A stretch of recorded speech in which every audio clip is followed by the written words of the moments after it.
குறைந்த விலை நிறைந்த தரம் தங்கள் தேவைகள் அனைத்தும் ஒரே இடத்தில். ஜெயச்சந்திரன். உங்கள் பசியார எங்கள் ருசி பேசும். நீலம் ஸ்டுடியோஸ் அப்ளாஸ் என்டர்டைன்மெண்ட் தயாரிப்பில் மாரி செல்வராஜ் இயக்கத்தில் துருவ் விக்ரம் நடிக்கும் பைசன் அக்டோபர் 17 முதல் திரையரங்குகளில்.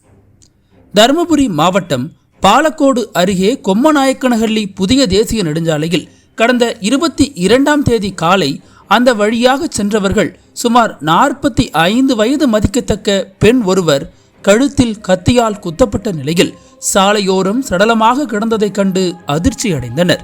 உடனடியாக இது குறித்து போலீசாருக்கு தகவல் தெரிவிக்கப்பட்டது. சம்பவ இடத்திற்கு வந்த தருமபுரி மாவட்ட எஸ்பி SS மகேஸ்வரன் கொலை நடந்த இடத்தை ஆய்வு செய்தார். மோப்பநாயை வரவழைத்து தீவிர விசாரணை மேற்கொள்ளப்பட்டது.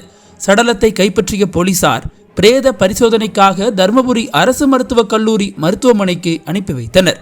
முதற்கட்ட விசாரணையில் பெண்ணின் உடல் அசுத்தமாகவும் கழுத்தில் ஆழமான வெட்டு காயங்களுடனும் இருந்ததால் கொலைக்கு பின் சில மணி நேரம் கழித்து சாலையில் வீசப்பட்டிருக்கலாம் என தெரிகிறது. கொலை செய்யப்பட்ட பெண் யார், எந்த ஊரைச் சேர்ந்தவர், எதற்காக கொலை செய்யப்பட்டுள்ளார் என்பது இதுவரை தெரியவில்லை. தகாத உறவா அல்லது வேறு ஏதேனும் காரணங்களா என்பது குறித்து போலீசார் விசாரித்து வருகின்றனர். சம்பவ இடத்தின் அருகிலுள்ள CCTV கேமராக்களை ஆய்வு செய்து சுற்றுச்சூழல் சாட்சிகளை விசாரிக்கும் பணி நடைபெற்று வருகிறது. தருமபுரி மாவட்டத்தில் கடந்த சில மாதங்களாகவே பெண்கள் மீதான கொடூர சம்பவங்கள் தொடர்ந்து அதிகரித்து வருவதாக பொதுமக்கள் கவலை தெரிவிக்கின்றனர். இந்த பயங்கர சம்பவம் அந்த பகுதியில் பெரும் பரபரப்பை ஏற்படுத்தியுள்ளது. போலீசார் குற்றவாளிகளை பிடிக்க முயற்சி செய்து வருகின்றனர். மாவட்ட ஆட்சியர் அலுவலகம் பாதிக்கப்பட்ட குடும்பத்திற்கு உரிய உதவிகளை செய்ய ஏற்பாடுகள் செய்யப்பட்டுள்ளதாக கூறப்படுகிறது.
அனல் பறக்கும் செய்திகளை அப்டேட் செய்து கொள்ள நக்கீரன் களத்தை இப்பவே சப்ஸ்கிரைப் பண்ணுங்க.